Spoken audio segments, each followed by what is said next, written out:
Bienvenue sur Décortica Eco. Nous avons le plaisir justement de retrouver tout notre public, mais le public aussi a le plaisir de retrouver effectivement son émission préférée, Décortica Eco. Nous avons été dans une certaine hibernation due à la pandémie du coronavirus. Eh bien, nous relançons les choses en restant toujours vigilants par rapport effectivement à l'effet contagieux de la pandémie.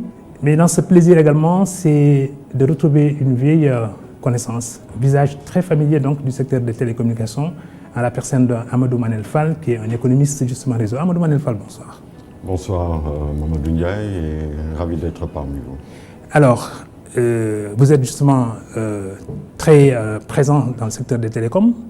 Vous êtes un visage très familier aussi justement des acteurs des télécommunications. Nous sortons progressivement d'une lente hibernation due effectivement à cette pandémie. Mais dans les différents cercles qui connaissent un peu les secteurs aujourd'hui en panne dû effectivement à ce confinement, on considère que les télécommunications ont quand même plus ou moins surnagé. Qu'en est-il véritablement, vous qui êtes un acteur de premier plan? Oui, Mamadou, en fait, d'hibernation, il n'en a pas été tellement question pour le secteur des télécommunications parce que le secteur a été fortement mis à contribution durant cette période.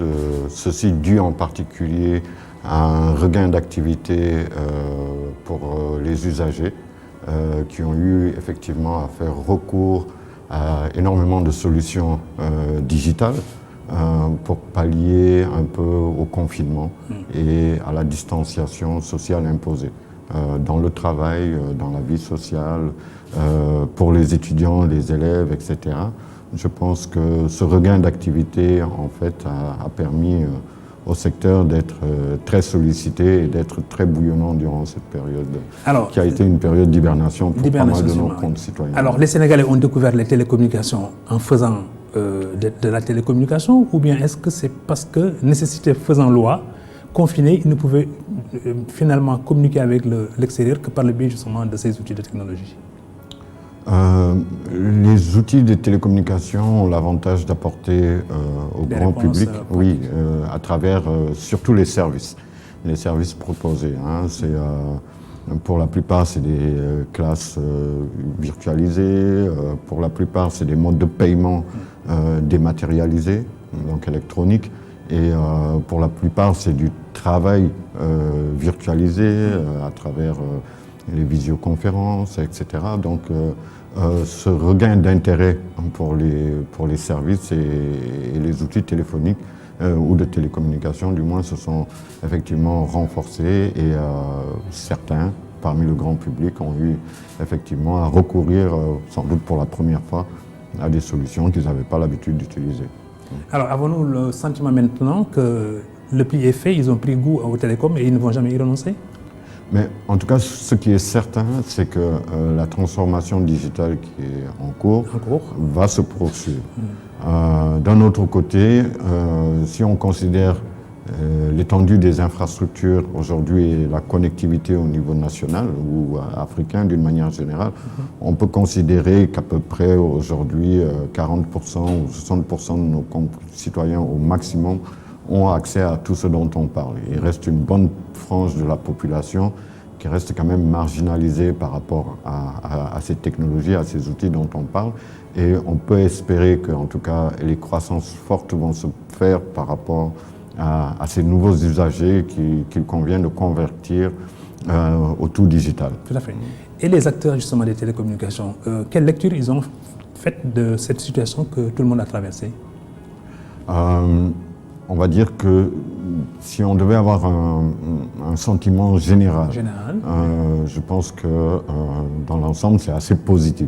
Bien entendu, comme tous les secteurs, le secteur des télécommunications a eu également des entreprises qui ont été fortement impactées par l'arrivée de cette pandémie. Mais d'une manière générale, le sentiment qui est le plus partagé est un sentiment positif par rapport à la sollicitation, par rapport à la demande et par rapport à l'usage. S'il y avait une leçon, une seule, à tirer effectivement de l'épidémie donc du coronavirus, quelle serait-elle? C'est que certainement il faut que les infrastructures des télécoms comme pas mal d'autres métiers soient plus résilients. Résilients face à la pandémie. Je pense qu'il est annoncé des pandémies dans les siècles à venir et donc il faut qu'on s'y prépare et ça appelle effectivement le fait qu'on doit avoir une infrastructure télécom la plus étendue possible mais la plus résiliente également par rapport aux sollicitations nouvelles. Il faut savoir que pour l'essentiel, la bande passante, les capacités dont on a besoin sont du moins tributaires de l'usage qu'on en fait.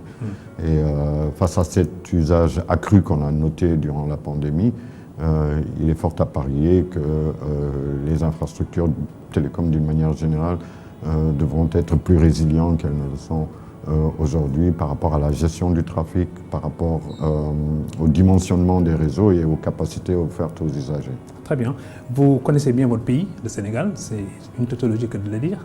Et en plus aussi, vous dirigez justement le Fonds de développement des services universels de télécommunications.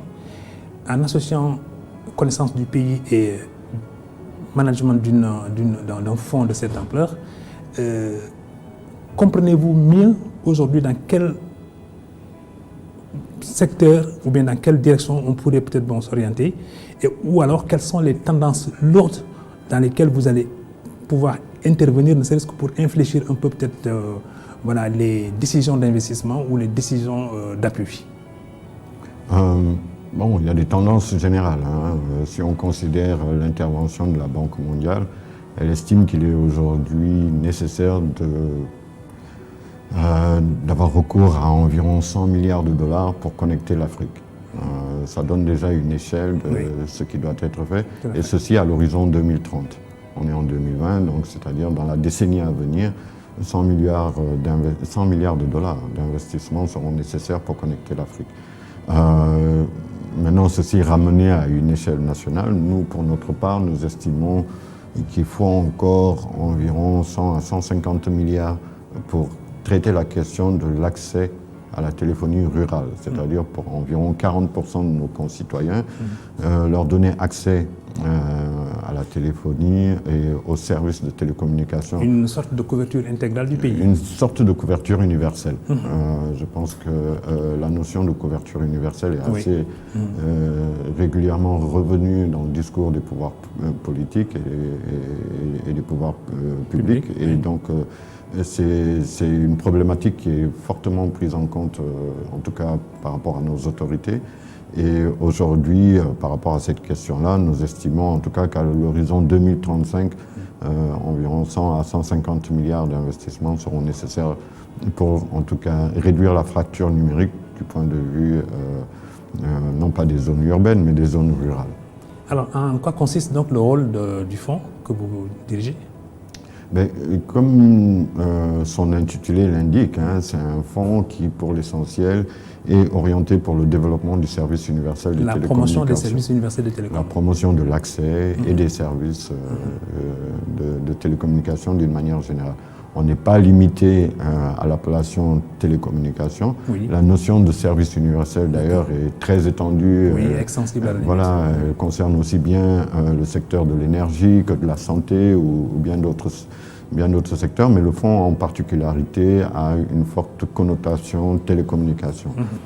Cependant, on peut noter qu'aujourd'hui, à l'ère de la convergence entre ce qui est le monde des médias et le monde des télécoms en particulier, l'action du fonds ne saurait se limiter au secteur des télécommunications de manière stricto sensus, mais on va aller un peu plus dans des secteurs qui peuvent avoir un impact direct sur l'activité et le développement économique de nos pays, et en particulier celui de l'audiovisuel. Oui, mais parlant justement même de l'audiovisuel, il semble qu'il y avait eu un pactole de l'ordre de 3 milliards qui avait été injecté dans le secteur.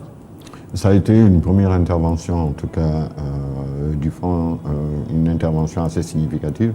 D'ailleurs, certainement pas la seule, parce que à la mise en place du CONTAN, qui était le Comité national de transition de l'analogique au numérique, je pense que le fonds est assez régulièrement intervenu pour apporter un support.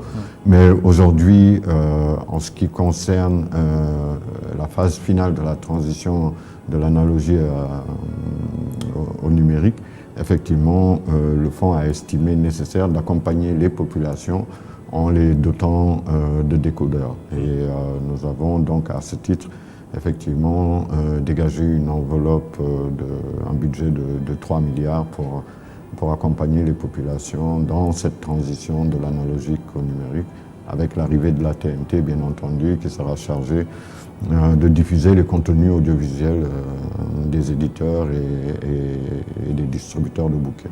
Et à l'arrivée, quel est le résultat? Le processus est en cours. Oui. C'est un processus que nous mettons en œuvre avec le ministère de tutelle concerné, avec l'opérateur de diffusion qui est TDS, et puis le partenaire technique de l'État qui est Excaf en l'occurrence. Donc le processus suit son cours, effectivement. Les médias aussi sont un comportement qui vous intéresse beaucoup parce que ça fait partie justement de vos missions. Avez-vous le sentiment qu'aujourd'hui, il y a un souci majeur d'accompagner les médias, ne serait-ce que pour sortir un peu peut-être des difficultés que certains groupes ou certains organes? Oui, le fonds, le FDSUT est très attentif à ce qui se fait dans le domaine de l'audiovisuel. D'abord parce qu'il y a une convergence qu'on note entre le broadband et le broadcast d'une manière générale, et que traiter aujourd'hui la question des réseaux, des évolutions et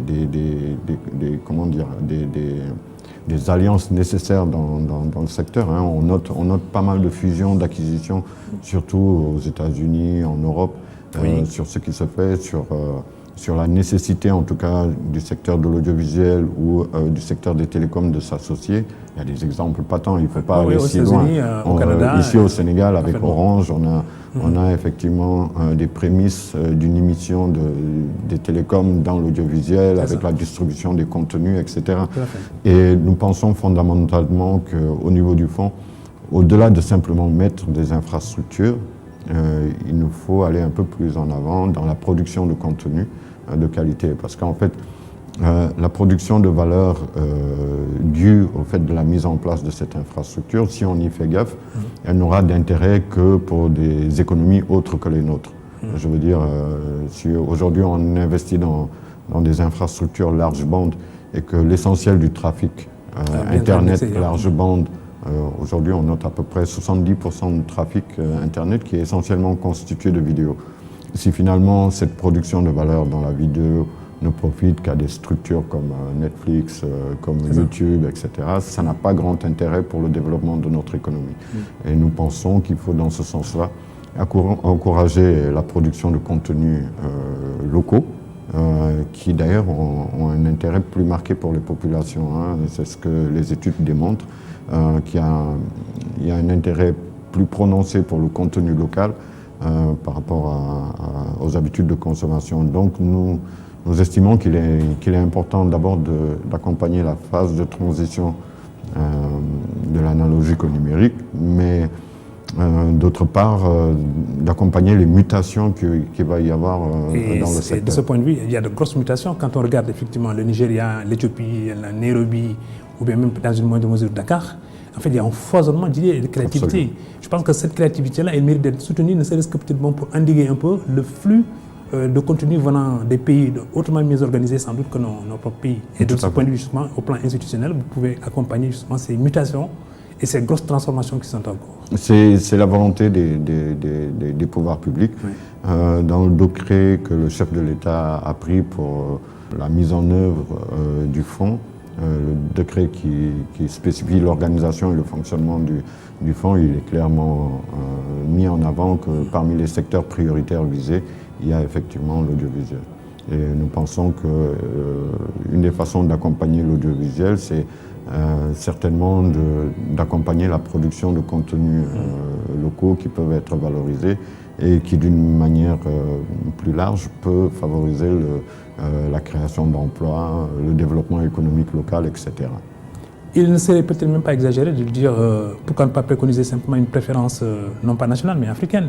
C'est-à-dire que si peut-être l'ensemble de ces acteurs à l'échelle du continent pouvaient sentir un peu la menace qui pèse sur eux, ils peuvent sans doute constituer justement une sorte de force, n'est-ce pas, d'opposition ne serait-ce que pour privilégier sans doute le contenu local et les productions justement intérieures aux pays africains. Et après maintenant, une sorte de solidarité entre les pays pourrait voilà, stimuler un peu cette créativité. Tout à fait.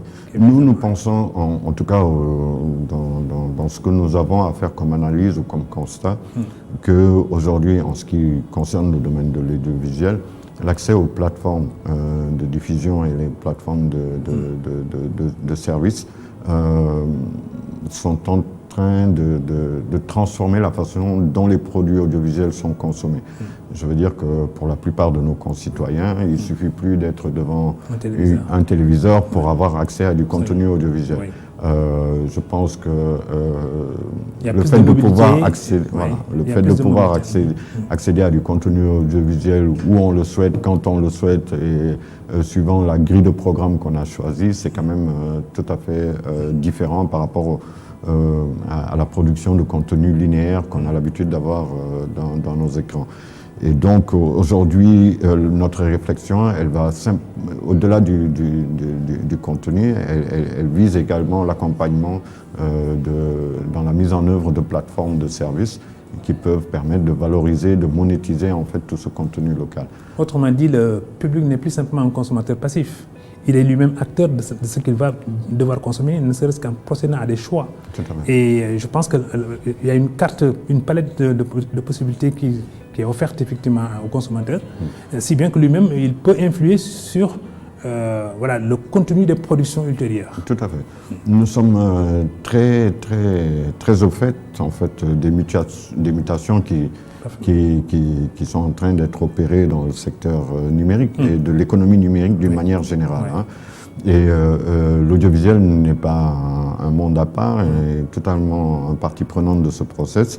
Et aujourd'hui, effectivement, je veux dire, traditionnellement, on avait accès pour le financement de l'audiovisuel, en dehors des redevances que l'État pouvait verser, à une manne publicitaire qu'on a vu s'éroder avec le temps. Ceci avec l'arrivée de médias en ligne, etc.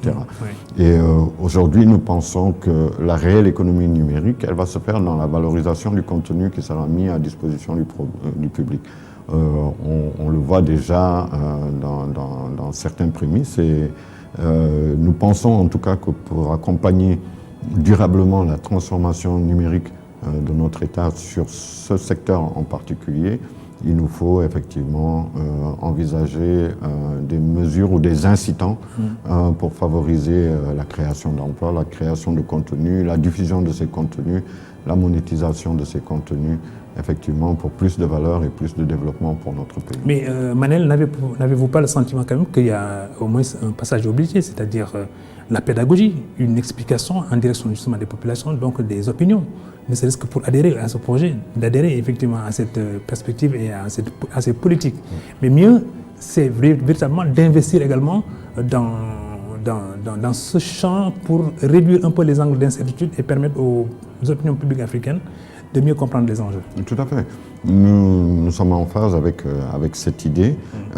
Il ne nous appartient pas forcément de mettre en œuvre les solutions.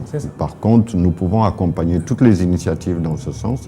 Aujourd'hui, par exemple, dans le cadre de la TNT, avec TDS, nous avons signé il y a de cela une dizaine de jours un contrat de partenariat, donc une convention de partenariat, et où effectivement le fonds s'engage aux côtés de la société de télédiffusion nationale, la société TDS, s'engage effectivement à accompagner le secteur dans ce sens.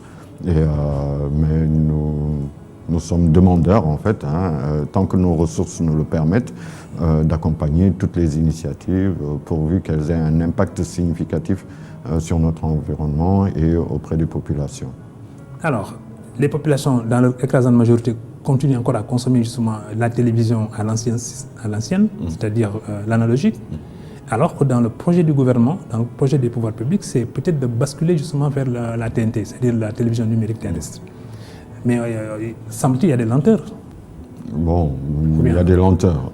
Maintenant, je pense que beaucoup d'efforts ont été faits et on arrive au bout de l'exercice.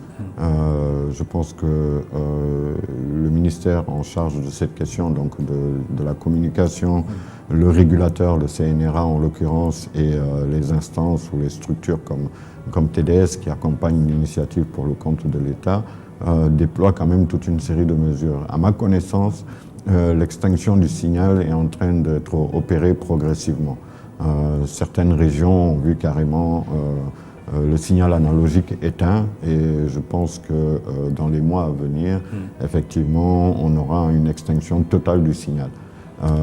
Du point de vue de l'UIT, l'Union internationale des télécoms, je pense que la première date, le premier rendez-vous pour l'extinction du signal ayant été manqué par la plupart des États africains, 2020 avait été retenu comme date butoir et donc juillet 2020, si je ne m'abuse, je pense qu'en tout cas l'État du Sénégal, pour une bonne partie, est prêt à franchir le cap. En tout cas, des informations que j'ai, Oui. Aujourd'hui, 80 voire 90% du territoire pourrait connaître l'arrivée de la TNT. Alors, pour le bien de nos téléspectateurs, vous avez la légitimité de pouvoir expliquer que ça entre bien dans les opinions. Pourquoi a-t-on estimé nécessaire de passer de l'analogique au numérique? Est-ce que, schématiquement, vous pouvez expliquer quel avantage nous pourrons avoir en nous accrochant à la TNT?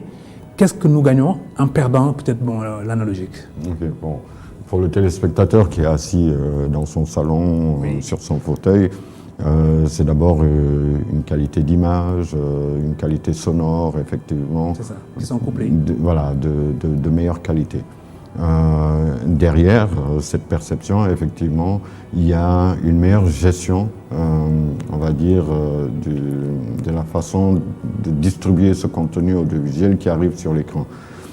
Traditionnellement, en mode analogique, sur une bande de fréquence qui était attribuée à une chaîne de télévision, effectivement, on n'avait que l'émission d'un seul signal, d'un seul contenu.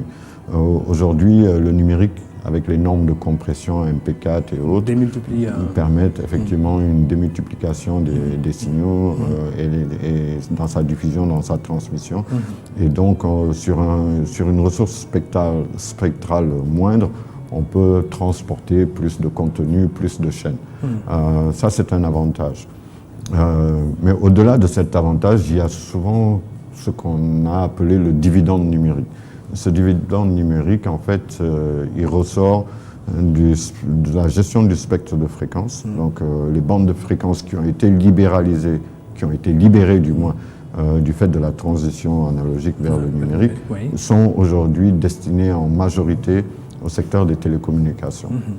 Et c'est ce qui fait que cette ressource nous donne plus de possibilités, de potentialités aujourd'hui dans le domaine des télécommunications. Lorsqu'on regarde le cas de cette crise, de cette pandémie, certaines ressources spectrales utilisées dans le cadre de la 4G sont des ressources qui ont été mises à disposition en partant de ce dividende numérique.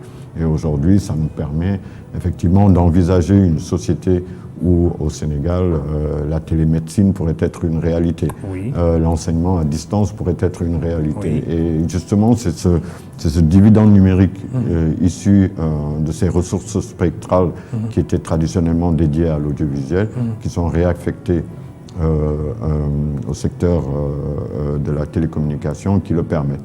Mais au-delà, on sait que pour la plupart de nos États, plutôt une transition a permis à nos États d'avoir des ressources additionnelles du fait des enchères sur les fréquences qui ont été mises à la disposition des opérateurs.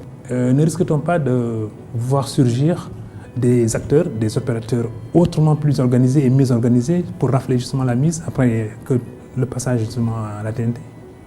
Mais en fait, il nous appartient de nous organiser. Je pense qu'aujourd'hui, sur la question des capacités, nos États sont à pied d'égalité avec les autres. En fait, il faut parfois un peu plus de volonté pour mettre en œuvre ce qu'il faut, mais je veux dire, on n'a pas attendu un siècle pour avoir accès à la 4G. Au moment où les États européens adoptaient la 4G, les États africains étaient en mesure de le faire.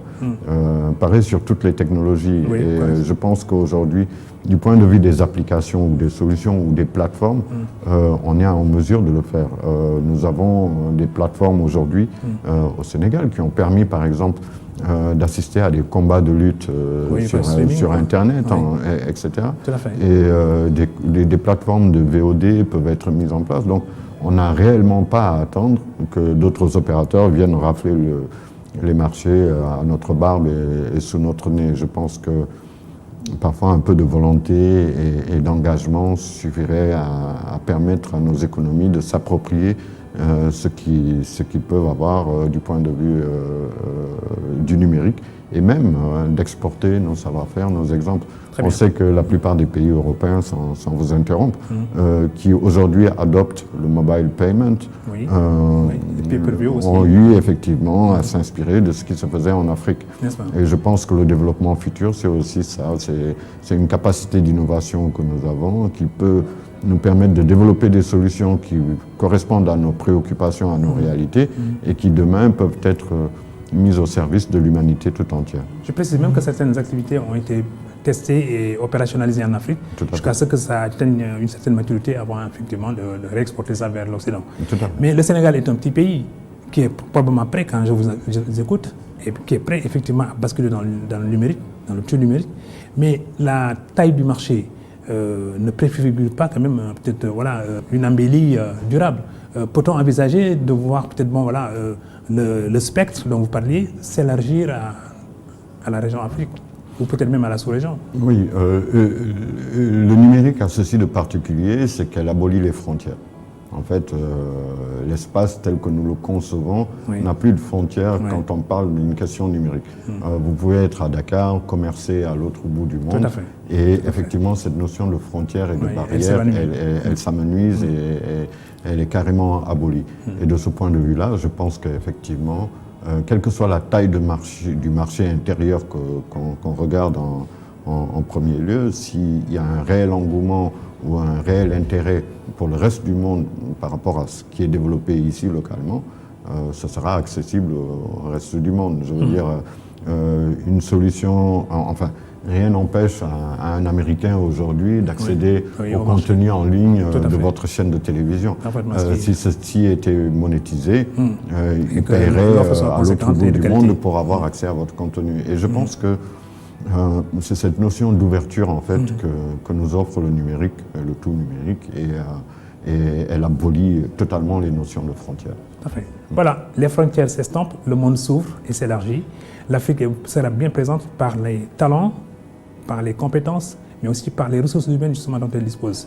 Ainsi peut enfin Décortica ECO, qui avait le plaisir de recevoir Amadou Manel Fall, donc, qui est le directeur du Fonds de développement des services universels de télécommunications.